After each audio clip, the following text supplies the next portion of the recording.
Welcome to our channel Maths Zone with Pintu. I am Sanjeev Kumar.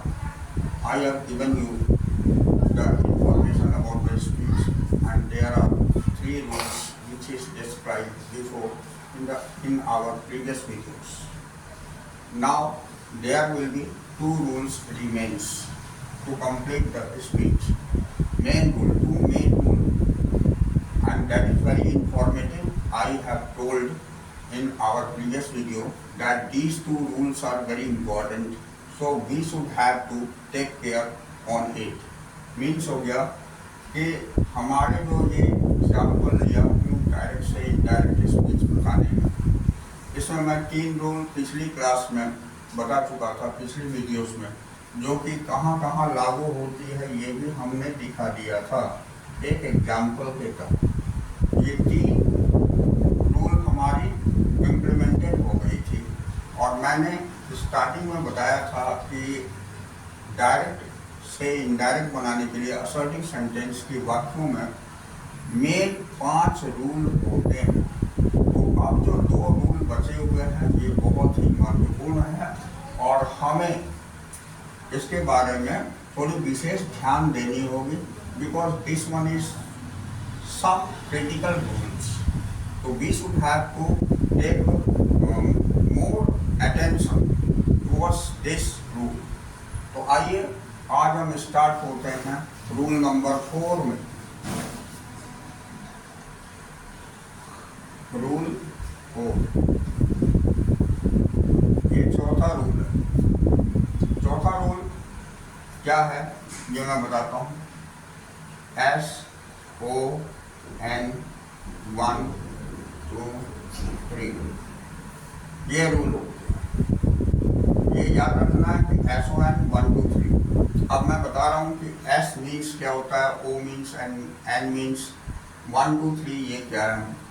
तो S for subject हो जाता है, O for object हो जाता है, and N for no change, and 1 for first person, 2 for second person, and 3 for third person.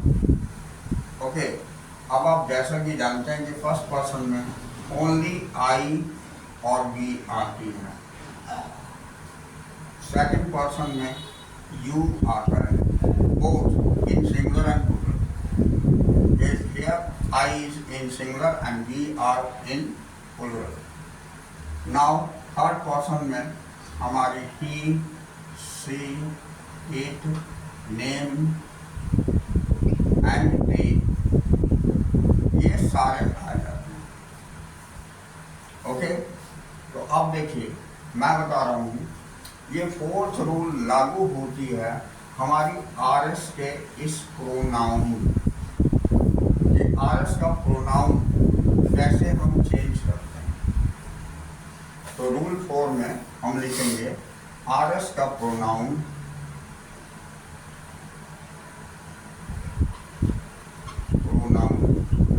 निम्न प्रकार से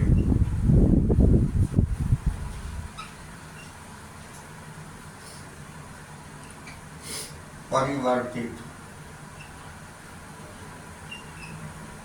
करते हैं। दैट मीन्स कैसे करते हैं ये मैं आपको यहाँ दिखा रहा हूँ, राइट। तो देखिए यहाँ पर मैं बताना चाह रहा हूँ कि अगर सब्जेक्ट हमारी this one subject of RS, यानी ये प्रोनाउन ऑफ RS ये I या V हो, इस प्लेस पर अगर I ऑब्लिक V ये हो, I V में से कोई भी एक हो, तो ये अकॉर्डिंग टू सब्जेक्ट, ये सब्जेक्ट के अनुसार चेंज होती है। तो यहाँ हमारी सब्जेक्ट इस प्लेस पर I, तो इनडायरेक्ट में दैट के बाद I लिख देंगे, और I के लिए जो हेल्पिंग वर्ब यूज होगी am, उसके बाद प्लेइंग क्रिकेट करते हैं। ये कहने का मीन्स। अगर यहाँ वी भी रहेगा तो भी अगर यहाँ पर हमारी सब्जेक्ट आई है तो यहाँ दैट के बाद आई ही लिखेंगे। और according to this pronoun helping verb is used. Be careful. केवल इसका टेंस चेंज नहीं करेंगे because this one is in present tense. से टू ये हमारी प्रेजेंट टेंस में, इसलिए इसका टेंस चेंज नहीं करेंगे। दैट मीन्स ये अगर प्रेजेंट में है तो प्रेजेंट में ही रहने देंगे, पास्ट में है तो पास्ट में ही रहने देंगे, फ्यूचर में है तो फ्यूचर में। राइट। तो ये पहला नियम हो गया। अब मैं आपको बताता हूँ सेकंड, इसको बॉक्स में करिए। अगर इस प्लेस पर जैसा कि मैंने पहले लिखा था यू, तो यू आर प्लेइंग क्रिकेट, तो इस जगह हमारी सेकंड पर्सन यू थी प्रोनाउन, तो यू होगा तो अकॉर्डिंग टू ऑब्जेक्ट, और हियर ऑब्जेक्ट इज यू, तो ये इस अनुसार से चेंज होगी। दैट मीन्स दैट के बाद यहाँ पर मैं यू लगाऊंगा और उसके बाद आर ही लिखूंगा। दैट मीन्स ये पूरी की पूरी सेंटेंस सेम रह जाएगी। राइट। क्लियर हो रही है? ये रूल 4 का जो कंडीशंस होता है वो मैं आपको बता रहा हूँ। तो अगर सेकंड पर्सन आर एस का सेकंड पर्सन यू है तो ये अकॉर्डिंग टू ऑब्जेक्ट चेंज होती है। दैट मीन्स यहाँ पर हमारी ऑब्जेक्ट में जो भी है वो हम दैट के बाद लिखते हैं। अब यहाँ थोड़ी सी ध्यान देने वाली बात है, वो मैं बताता हूँ इस जगह। ठीक है। यहाँ ऑब्जेक्ट में कभी कभी मी लिखा हुआ रहता है और अस लिखा हुआ रहता है, यू लिखा हुआ रहता है, हिम लिखा हुआ रहता है, हर लिखा हुआ रहता है, इट भी हो सकता है, और देन, और कभी कभी whom भी लिखा हुआ हो सकता है। तो these are the object। ये इसकी मैं बता रहा हूँ इस जगह की। तो अगर ये ऑब्जेक्ट में ये सारे होंगे तो इस जगह हमें लिखने के लिए क्या चेंज करेंगे, मी को हम आई में चेंज करेंगे। यहाँ अगर मी लिखा हुआ हो तो ये यहाँ आकर के आई हो जाएगा। ठीक है।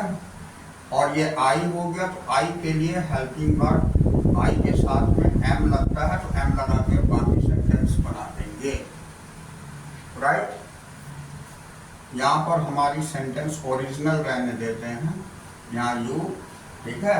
ये मैं आपको बता रहा हूँ। अब अस अगर लिखा हुआ रहे तो यहाँ हम ही कर देंगे, यू की जगह पर यू ही होती है, हिम की जगह ही कर देंगे, हर की जगह सी कर देंगे, इट भी इट ही कर रखेंगे, देन की जगह दे लिखेंगे।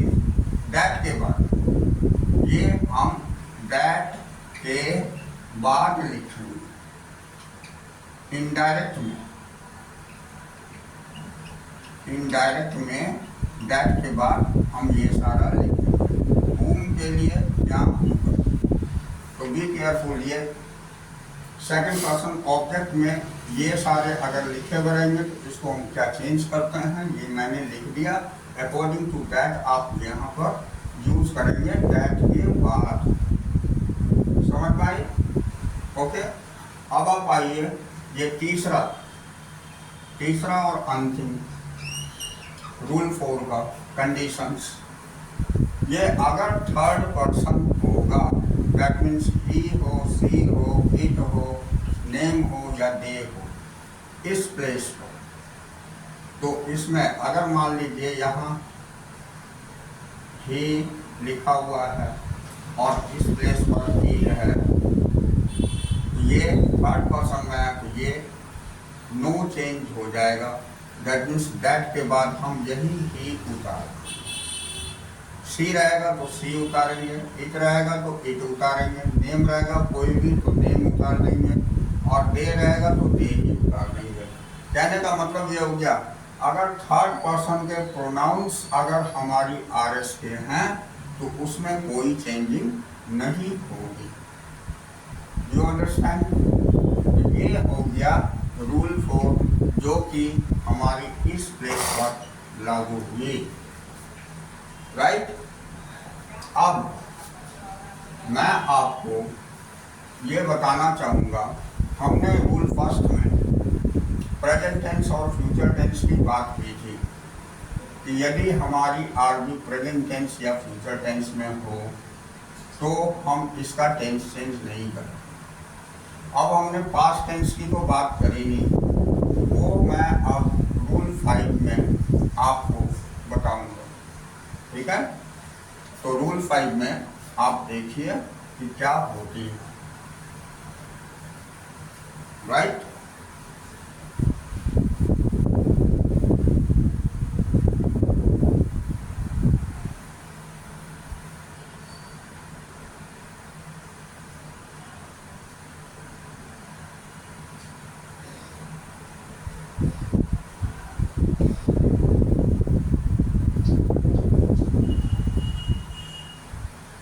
देखिए रूल 5 में हमारी क्या कंडीशंस होती है और क्या क्या यूज करते हैं, ये भी बहुत इम्पोर्टेंट है। ठीक है? तो यहाँ आप लिखिए रूल 5। अब ये मैं अंतिम रूल बता रहा हूँ डायरेक्ट से इनडायरेक्ट चेंज करने का। General sentence, assertive sentence. At first हम असर्टिव समझते हैं, असर्टिव सेंटेंस को कैसे कन्वर्ट करते हैं। After that there will be so many types of sentences, that is cognitive sentence, interrogative sentence, negative sentence. Every sentence can be changed into the direct to indirect. तो वो सारा मैं बाद में आपको बताऊंगा। पहले सिंपल सेंटेंस कैसे चेंज करते हैं उसकी जानकारी हम लोग ले लेते हैं। ओके? तो आइए रूल 5 में हमने कहा था यदि आरबी पास्ट टेंस, अब मैं पास्ट टेंस की बात करता हूँ। ठीक है? यदि आरबी पास्ट टेंस को कैसे समझेंगे वो मैं ब्रैकेट में पिछली बार भी लिख दिया था। तो यदि आरबी पास्ट टेंस यानी उसमें सेड ऑब्लिक सेड टू लिखा हुआ रहेगा इस प्लेस में, या तो सेड लिखा हुआ हो या सेड टू लिखा हुआ हो, तो हम समझ जाएंगे कि ये पास्ट टेंस है।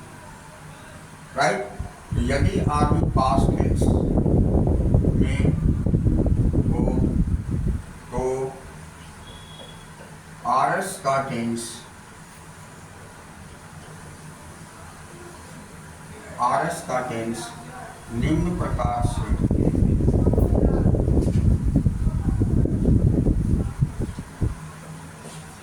परिवर्तित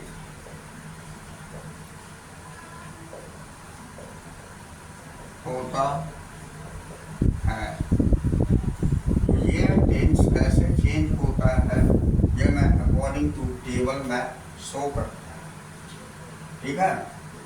अब इसके टेंस चेंज होंगे बिकॉज ये अगर इस प्लेस पर सेड या सेड टू होगी तो इसका भी टेंस चेंज हो जाएगा, और वो कैसे होता है वो मैं टेबल पर बताता हूँ। राइट? ओके, तो यहाँ पर आप टेबल देखिए, ये आपकी टेबल में बना है। ठीक है? इसमें आप डायरेक्ट आरएस लिखिए और इसमें इनडायरेक्ट आरएस। मीन्स ये डायरेक्ट का रिपोर्टेड स्पीच है और वो इनडायरेक्ट के रिपोर्टेड स्पीच में कौन से टेंस में कैसे चेंज करेंगे ये मैं बता रहा हूँ। तो आपको पहला, अगर मान लीजिए ये सेंटेंस हमारी सिंपल प्रेजेंट टेंस में,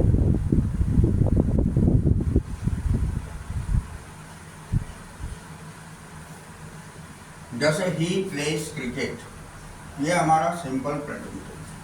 अगर यहाँ पर ही प्लेस क्रिकेट लिखा हो और यहाँ से टू लिखा हो तो हम कैसे चेंज करेंगे वो मैं बता रहा हूँ। तो सिंपल प्रेजेंट टेंस को आप सिंपल पास्ट टेंस में चेंज करें, राइट। दूसरा, अगर प्रेजेंट कंटिन्यूअस टेंस में आपकी सेंटेंसेस होगी, जैसे कि ये लिखा हुआ ही इज प्लेइंग क्रिकेट, तो उसको हम पास्ट कंटिन्यूअस टेंस में चेंज कर देते हैं, राइट। तीसरा, अगर प्रेजेंट परफेक्ट टेंस में सेंटेंस हो, जैसे ही हैज प्लेड क्रिकेट ये लिखा हुआ हो, तो उसको हम पास्ट परफेक्ट टेंस में चेंज कर देंगे, हैज की जगह हैड लगा देंगे, ही हैड प्लेड। ओके। चौथा, अगर प्रेजेंट परफेक्ट कॉन्टिन्यूअस टेंस में हो, तो इसको हम पास्ट परफेक्ट कंटिन्यूअस टेंस में चेंज करते हैं। तो इन चारों में आपने क्या देखा, प्रेजेंट की जिस टेंस में होगी पास्ट की उसी टेंस में चेंज कर देते हैं। तो this one is very simple कि हमें प्रेजेंट में अगर दिया हुआ रहेगा, प्रेजेंट सिंपल प्रेजेंट में होगा तो सिंपल पास्ट में कर देंगे, प्रेजेंट कंटिन्यूअस होगा तो पास्ट कंटिन्यूअस कर देंगे, प्रेजेंट परफेक्ट होगा तो पास्ट परफेक्ट में चेंज कर देंगे, प्रेजेंट परफेक्ट कंटिन्यूअस होगा तो उसको पास्ट परफेक्ट कंटिन्यूअस में चेंज कर देंगे। अब सपोज दैट आप ये पहली सिंपल पास्ट में पहले से ही दिया हुआ है, सिंपल पास्ट टेंस में अगर पहले से ही दिया हुआ है, यहाँ से तो लिखा हुआ है और ये पहले से ही सिंपल पास्ट में, तो आप कैसे चेंज करेंगे ये मैं बताता हूँ। तो आपका सिंपल पास्ट में है तो एक टेंस छोड़ करके आप इस पर उतर जाइए, इसको हम पास्ट परफेक्ट में परफेक्ट टेंस में चेंज करें, राइट। अब छठा मैं बता रहा हूँ, अगर पास्ट कंटिन्यूअस टेंस में होगा तो फिर इसको छोड़ करके यहाँ आ जाएंगे, तो इसको हम पास्ट परफेक्ट कंटिन्यूअस टेंस में चेंज कर देंगे, राइट। अब देखिए, अगर बाय द वे आपका ये पास्ट परफेक्ट टेंस और पास्ट परफेक्ट कंटिन्यूअस टेंस इनमें रहेगा, ये पास्ट परफेक्ट टेंस और पास्ट परफेक्ट कंटिन्यूअस टेंस में पहले से दिया हुआ है, तो आप क्या करेंगे, इसकी टेंस चेंज नहीं करेंगे, नो चेंज इन टेंसेस, यानी सेम सेंटेंस आप लिख देंगे। You understand. अब देखिए, इतना होने के बाद अब हम फ्यूचर में आते हैं। फ्यूचर के भी तो सेंटेंस हो सकते हैं, तो फ्यूचर के सेंटेंस में सिंपल चीज बताता हूँ, शैल और विल लगा हुआ रहता है। तो जैसे ही शैल प्ले क्रिकेट या he shall be playing cricket in this way, तो he shall have played cricket, ऐसा भी हो सकता है। सॉरी, ही के साथ विल लगता है, ही विल बी, तो ही के साथ विल, आई के साथ शैल लगता है। तो इस तरह शैल और विल का प्रयोग जब होगा तो उसमें हम शैल को क्या करेंगे, शुड में चेंज कर देंगे और विल को वुड में चेंज कर देंगे। उसके बाद हेल्पिंग वर्ब जो भी है, शैल के साथ बी लगा हुआ है तो हम बी लगा देंगे, शुड बी। अब विल के साथ बी लगा हुआ है तो हम वुड बी लगा देंगे। शैल के साथ हैव लगा हुआ है तो हम शुड हैव लिखेंगे। विल के साथ हैव लगा हुआ है तो शुड हैव लिखेंगे, वुड हैव।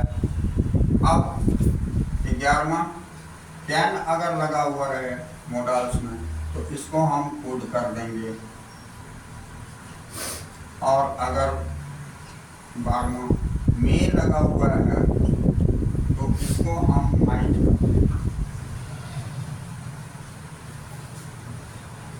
मे लगा हुआ है तो माइट।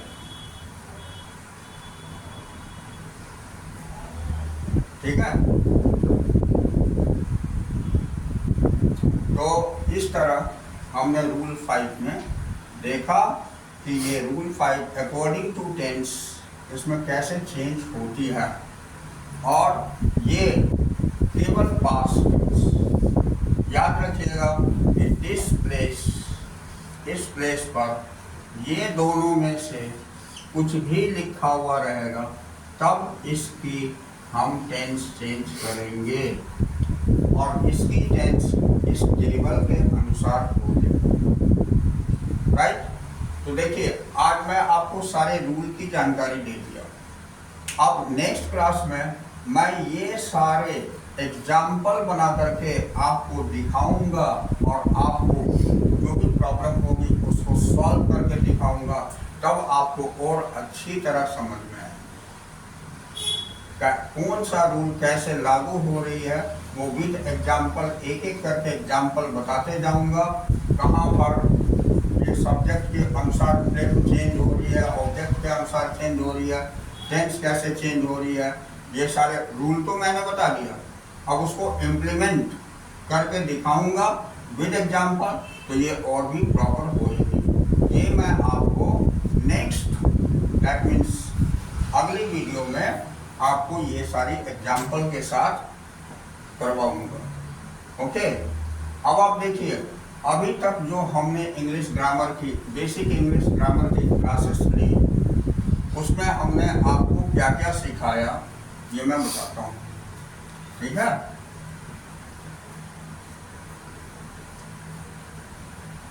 थोड़ी सी actually grammar is the base of English या any language. If you can understand your better grammar, then your language will be perfect. So grammar is very important for any language, and English is very important. English is an international language, so we should have to face any time, every time in English. So we should have to know English properly. Okay. देखिए हमने इस basic English grammar के अंतर्गत आपको पहला tense बताया, जो कि हमारी जो चैनल है मैथ्स जोन विद पीपी, इसके अंतर्गत सारी वीडियोस उपलब्ध है, जिससे कि आप टेंस बहुत इजी वे में आप उसको समझ सकते हैं और उसकी प्रैक्टिस कर सकते हैं। और मैंने ये भी बताया था कि अगर आपने टेंस कंप्लीट कर ली, दैट मीन्स ये 50% इंग्लिश आपकी लगभग अप्रोक्स ये कवर होगी।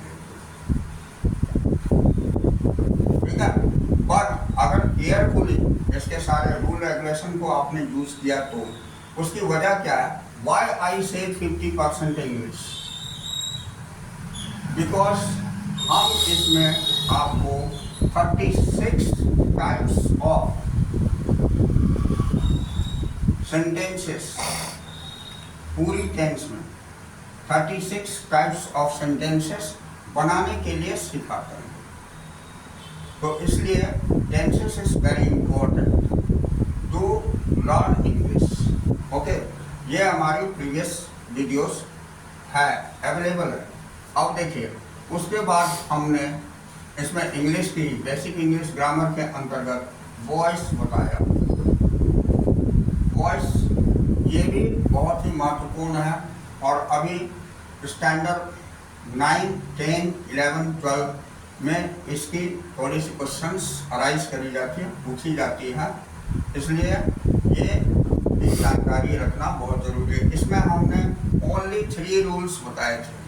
जो मेन रूल्स इसके होते हैं सिंपल सेंटेंसेस को कन्वर्ट करने के लिए एक्टिव टू पैसिव वॉइस में, वो हमने मेंशन किया था।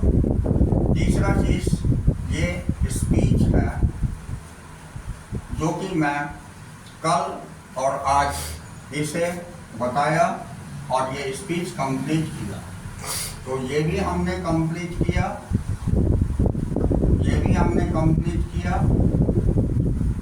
और ये भी हमने कंप्लीट किया, राइट। अब देखिए इसका मैं बोला कि एग्जाम्पल के साथ विद एग्जाम्पल इसकी इलस्ट्रेशन मैं नेक्स्ट वीडियोस नेक्स्ट